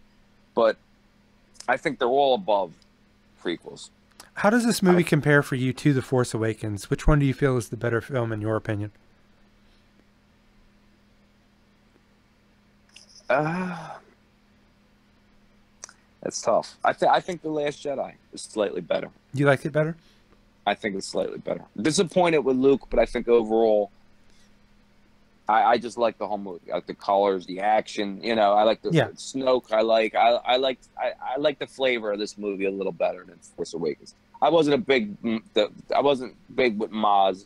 I mean, I like the Rey and Kylo fight, but certain thing I think it could have been done a little better. I didn't need Finn with the lightsaber. Yeah, like that just felt a little weird. Him picking it up, you know, and then playing the music when he picked. You know, like it just felt like, why is he picking up the lightsaber? You know what I mean? So, like, come on. And people are getting pumped for it. And then they read in the comments where people are like, oh, maybe he's still going to have the Force too. And I'm like, why are you giving this guy all that credit? You know? Yeah. But I think they kind of got away from some things that I didn't like in Force Awakens. But I mean, but both of them I love. You know, like I'm putting them both with the original trilogy, and Rogue One's not that far off. You know, I mean, the Vader scene in Rogue One is, like I said, going even to the episodes. It had epic parts. The Vader part is epic. It's probably one of the best Vader parts of all time. God, to see Vader again, just killing it like that. Yeah, and ruthless, you know, God, they didn't hold back. Great. And that's the way they had to do it. You had it, and it redeemed some of the things you didn't like about the prequels with him. You know, it kind of brought his character back into a different light. You know, or darkness. Going back to the prequels, when Revenge of the Sith concluded, I saw that one in the theater. I think, what was that? 06, I think. 05. Yeah, I saw that one in the theater. I just went and saw it alone, which, by the way, people can call me a nerd if they want to, but the final scene with Obi-Wan on top of the hill, talking to Anakin about, you know, you were the chosen one, I teared up. I'm not even going to lie. It got me. Because it was like a brother relationship, right? And ultimate betrayal. Like, I couldn't give a crap about Padme weeping about her heart being broken. I don't care about that. But, you know, when Obi-Wan was so upset about it all, yeah, that got me. That's why I think that movie's a lot better, because it's the only one of the prequels that got any kind of emotional rise out of me. Other than this movie, The Last Jedi got rage out of me, so there's that. Well, you see, it's weird how people react. Now, like, I didn't think that people... I didn't feel it. I mean, like, I'm a huge Star Wars fan. Like, overall, like, I'm a diehard, you know? So I let a lot of things go. But, like, I didn't feel at the time that they did a good enough job establishing the relationship with Obi-Wan and Anakin. Yeah. But to hear you say, like, you felt it means that, like, maybe it's just because you know, well, it could have been. It could have been relationships with my friends at the time, or with my own brother. I mean, who knows? Okay. Like, a lot of things in your real life can affect how you perceive things in a film, I think. You know? Right. Okay. Yeah, that's a good point. But I was going to make a point about the prequels. When Revenge of the Sith came out, and it was all over, and I was like, I mean, I kind of like how they ended things, but I felt like it was a missed opportunity. Like, you could have, like, just not done episode 1 the way you did it, made Clone Wars episode 1, Revenge of the Sith the middle part, and then do a third movie that kind of bridges between A New Hope and what Revenge of the Sith ended on. So we see Vader doing stuff, right, while his kid's growing up. That's a missed opportunity. That would have been so cool. You know what I mean? Well, Rogue One felt more like more like the prequel we were looking for, you know, Yeah. than the prequels did. You It was thought it was like on that right tone. on it was right on the it was like knocking on the door of A New Hope though. Like I would have liked to have seen stuff like cover like maybe skip ahead 5 or 6 years or 10 years from Revenge of the Sith and give me another movie where Luke's like a teenager or something, or like a 12-year-old boy, and maybe you show him at the end or something that, you know, he's a kid, and you have Obi-Wan kind of off in the distance, but you know, watching over him. But you could do all kinds of things, but maybe the Obi-Wan movies would kind of sort of give us that, you know what I mean? Well, another guy who too, it's like I said, that Anthony and Group look dead like Harrison Ford, and the other guy who I think they might actually use, because Mark Hamill's tweeted something about him, is Sebastian Stan. Is that his name? Yeah, I think that's the one they're going with, right? They say for sure, because I looked at, there's pictures that were going around online before they even said it, where they had his face like with Luke's the hair from Empire, like wanted to see, and it's hard to even tell the difference, and it wasn't even like messed with, like they could pass that off, you know. And now even with CGI, like you don't have to do major changes. Somebody looks that much like somebody, you could tweak their face, you know, almost like Ryan Johnson did in Looper. But the technology is so much better now. I think I know why they didn't go with him. They were probably trying to avoid doing a Harrison Ford impersonation, right? Right. That's what a lot of people say. But you know what? As a Star Wars fan, and especially with the timeline, it's like I want my Harrison Ford impersonation. Yeah, I'd rather see somebody who can't act but looks exactly like Harrison, you know, on the screen, than somebody who looks nothing like him but is a great actor. You know? I mean, I'm interested to see a young Chewie. I don't know if he's going to look any different than he does as old Chewie, but I'm interested to see, like, I mean, do Wookiees live way longer than humans, or like I don't even know like what that lore is. Yeah, I think it said I just in a book I was reading that Chewbacca is only like middle age. Like they live to like 600 years, and he's only about 200 years old. So it's almost like, yeah, Han is an adult now. Han treats him like, you know, his buddy. But you have to think, unless the movie shows us otherwise, you have to think that Chewie may actually take care of him as almost a father figure for a while. You know what I mean? Like if Wookiees live to be really old and Chewie's already old, like that's not going to be the same relationship when Han's a kid. You know what I mean? Oh yeah. Well, when I, you know, you always heard that freed him, you know. So I don't know. Maybe that's not going to be the case, you know. Maybe they'll go with something more like that. But I mean, I'm interested in the Solo movie, but for like I would like to see. I'm really concerned about it because of the director change. It seems like it's a cluster over there, and I'm concerned the movie's going to be awful. I know. I hopefully that won't be the case, but I would like to see them do like have Jabba in it, you know, like kind of explain. Yeah, he has to be in there. Like he has how he has that bounty on him, you know, like. But see, you're kind of close to the events of A New Hope, and if you have a guy in there who doesn't look, I mean, how far is it going to go? Well, I mean, how old is Han in A New Hope? Like is he supposed to be like in his 30s in A New Hope? How old is he in real life? Is he close to 40? I think he was in his 30s when he filmed A New Hope. This was a pretty young Harrison Ford. Right. So it's probably written somewhere. I don't know. Yeah. If we just assume exactly how old he is. If we just assume character age is actor age, then we could say he's in his 30s. To do a Han movie that's not about a little boy, you can really only go back 10 years before A New Hope. So you get like a young, late teens, early 20s Han, you know? Right. And so it's perfectly conceivable that Jabba's going to be in there. Yeah, he's got to be. I mean, you have to have key players, you know, to Han Solo to make it any, you know, I don't think it's interesting. It's interesting it's a young Han Solo, but that's not carry the movie. You know, I don't want to see him doing things that don't pertain to things we know about already, you know. Yeah. He'll meet Lando, you'll see that whole relationship. It looks like the Falcon has a different color on it, so you'll actually see the origin of that too. I mean, there's a lot of interesting things that they can do right, you know. Whether they do that is a whole other story. You know, we talk so much about wasted opportunities.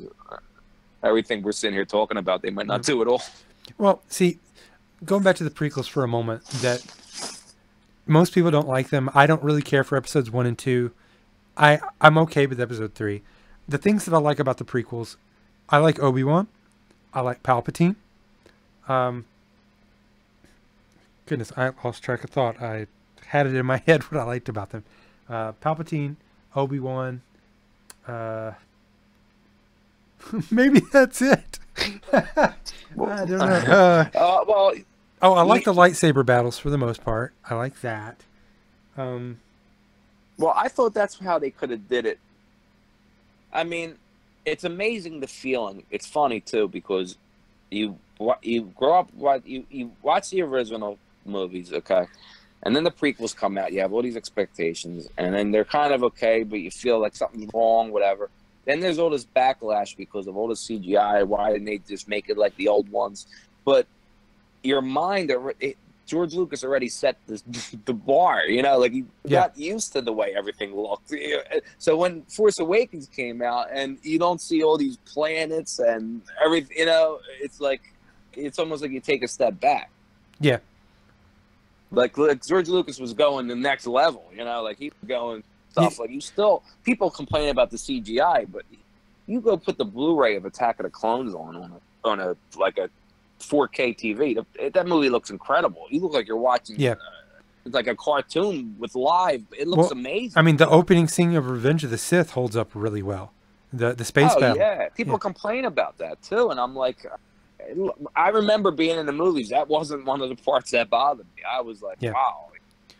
I mean, people rip on George Lucas for what he does, but the man single-handedly changed Hollywood twice. In the original trilogy, he changed the face of special effects. ILM came from him. He changed the face of special effects once. And then he did it again in the prequels. No one was shooting film digital. So first, episode 1, he shot on film. But in episode 2, he went to all digital, completely digital. Oh, yeah. And everybody and you could see it. Yeah, and it looked awful.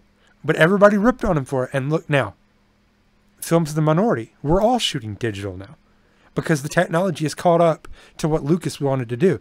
He's also responsible, I think, for the success of Pixar. Lucas, I mean, he changed the face of Hollywood. He's a genius. Yeah. He's a genius. He's a genius of our time in filmmaking. And it's a shame. I mean, that's a guy that. This is the guy that brought us Indiana Jones as well. I love Indiana Jones. I know. And a guy like that, we don't know the whole story, but I mean, it's a shame if they're not including, you know. Like they say that his treatments had a female lead and it was always going to be, you know, and there's a lot they said that they used, but I have no idea. You know, we don't know. And who knows if we'll ever know. It might take another 30 years. They'll write a book saying how he wanted to do it this way. Yeah. But a guy like that's a shame. I mean, if they're not using them, it's kind of like, hey, you need around. I mean, come on. You can't deny who you know, unless he's just so, you know, the hell with it. I'm done. I'm older. I'm miserable. I want nothing to do with Hollywood or any. See you later. But I mean, the guy, there's no denying him, his talent. I mean, the prequels, like we said, it's kind of nitpicking certain things. Yeah. But overall, you can't deny. Look, anybody who sits and watches those movies and say this is like nothing you've ever seen or probably won't see for a while is in denial. You know. Yeah. Well, we have gone for an hour and 38 minutes according to YouTube, and viewership's kind of going down a little bit now. So we kept what looks like about an average of about 5-ish people throughout. So for those of you that joined us, thank you. So I think we're going to wrap it up now. I know it's like 1 a.m. for you, Chris. So I don't. All right. Yeah, I don't want to keep you up much longer. So this has been fun. I still hate this film, and I don't mind that you don't hate it. And I think that's kind of part of the point of our discussion. I don't need to call you an idiot. I don't need to call you names because you love this movie. I can hate it and you can love it, and we can still love Star Wars as a whole. And all this stupid talk about the true fans feel this way. Please define a true fan for me. the idiots that say that. You don't know what a true fan is if you're sitting there claiming that the only side that agrees with you is the true fan. No. I mean... Right. I mean, how many millions of people so these movies touch, you know, and you're the one who has it figured out, you know? Yep. No, it's... And like you said, even about Revenge of the... Like all these movies touch people in different ways, and it's amazing. You know, even time, like even generations, feel different about you know. And I'm curious if like people in how many people in my age feel the same way about Last Jedi. You know, like, and I wonder if like Disney kind of like they know all the numbers, they know who they're showing these movies to, they know who's going to react a certain way, you know, who's going to fall off. I think that's why they kind of weaned you into some of the things that changed. Well, you know, Jedi. You know, Chris, I don't think that age has much to do with it. I would wager that it's across the board. Star Wars fans are about 50-50 split. Honestly, I don't think age has much to do with it. I just think people feel differently about what Star Wars is, and this is the crux of the issue. This is like the heart of what's going on with this movie. There is a strong disagreement about what Star Wars is. And there are people that think that this movie gets it, and there are people that think that this movie does not. And it's because it all comes down to what they think Star Wars is. For me, Star Wars is about the world that George Lucas created and respecting that. The Last Jedi does not feel like a film that Lucas made at all. I mean, does it? The Force Awakens feels like something that was trying to be what Lucas made. Last Jedi is trying to do its own thing. And to me, I wouldn't have said this before, you know, The Last Jedi came out and affected me the way it did. But now that I've seen The Last Jedi, I'm kind of thinking, to me, Star Wars is what George Lucas made Star Wars. Even though I don't like everything he did with the prequels still felt like Star Wars to me. The world felt like Star Wars. And I think that's because there was that same singular mind behind it. He had the world building down because it was his world. And now you're letting somebody else with different ideas build this world. And their ideas are changing things. And so there are people that are prepared to go along with that ride.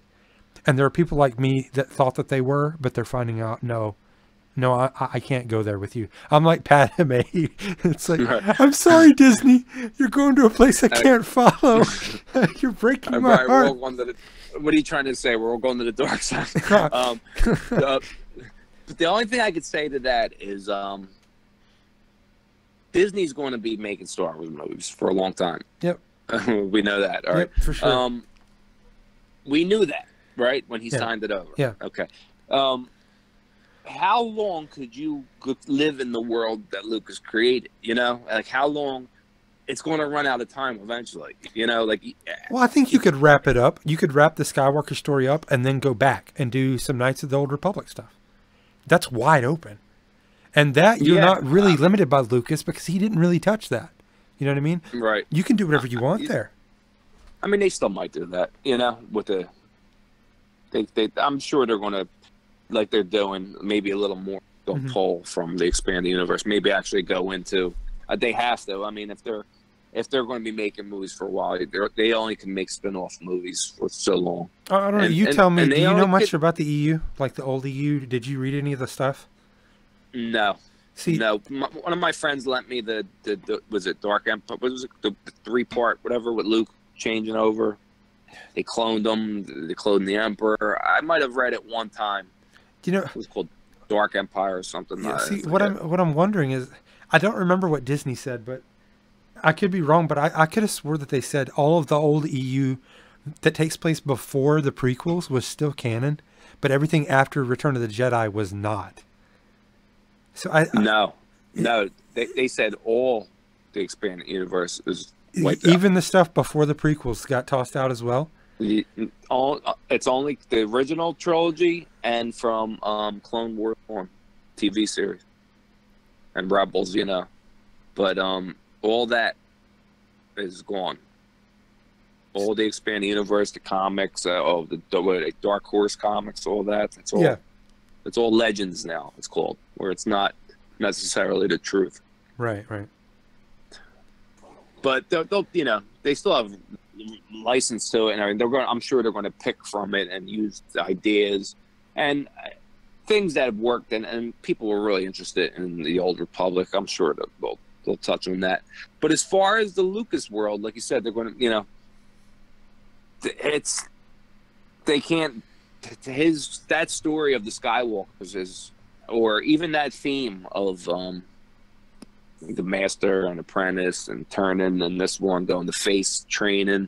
I mean, you can only do it so much, it's going to go another level. And you're right, the way you said it. There's some people who Star Wars is episodes 1 through 9, and you probably feel like they've missed it. They've missed their chance here because there's only one episode left to end the story. But I think they're going to tie it all together in 9.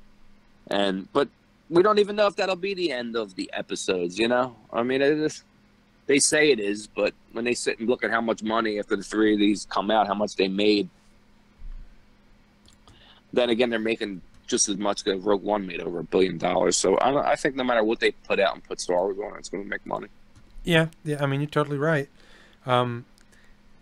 Just because I hated this film didn't mean that I didn't go watch it the first time. I mean, it's Star Wars. It's going to make money. People are buying the ticket.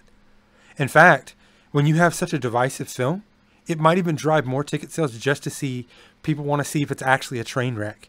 You know what I mean? Yeah, I don't think Disney minds this backlash. I really don't. I mean, and especially if there's something brewing. If things aren't what they seem, like I said, if Snoke ends up, if it comes back that he just did all that to make Kylo kill him and go darker, and he actually accomplished bringing Luke out. Now Luke's dead. Yeah. So he might have accomplished some things that he wanted to. It's hard if they don't do that. You can't build a character up. That's what, like I said, I'm relying a lot on 9. I mean, like I said, I don't know if that doesn't happen in 9, if it's going to change my opinion on 8, but it's too hard to believe that you have a guy who it's written. I mean, it's not like J.J. Abrams and Rian Johnson have never talked, and said, okay, surprise, this is what I did with the movie. I'm sure they're going to tie it up. I have good faith that they're going to tie everything up in 9. And Snoke, I have a really good feeling that Snoke isn't going anywhere. And I don't know if that's not going to change your opinion totally about the movie, but it might make you look at it in a different light. If Snoke is actually, like, if he force projected and he didn't die, I'll be okay with that. I mean, I just have a feeling maybe that's why they showed Luke doing that certain thing, Yeah, I mean, that would make sense. Nothing's ever going to make me like this film.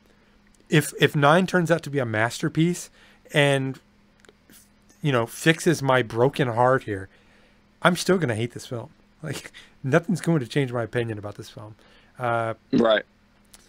But like I said, I'm not even interested in watching 9 unless somebody that I really trust, who understands how I feel about Jedi, can reassure me that 9 fixes that, and I'll be okay with it. Otherwise, I'm just kind of like, I'm emotionally checking out. You know what I mean? Like, right. Now I got you.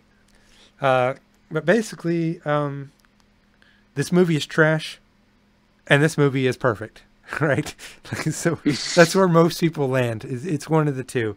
Well, it's almost perfect, right? It's trash or it's almost perfect. So, obviously, we were not going to change each other's mind, but I thought it would be a good idea to have a fair discussion from someone who liked the film and someone who didn't like the film.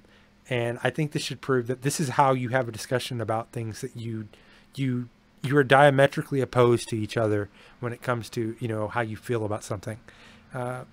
This is how you have that discussion. You don't have to get mad. You don't have to get emotional. You can just talk. And that's what we did. And I hope that it was a good talk for people listening. And it's getting kind of late, so I think we need to wrap it up here. And I like this. It's kind of risky doing a podcast with a stranger, because you can get on there and someone can be a total moron and it makes for a boring discussion. But that didn't happen. I've enjoyed the discussion a lot, and you made some good points.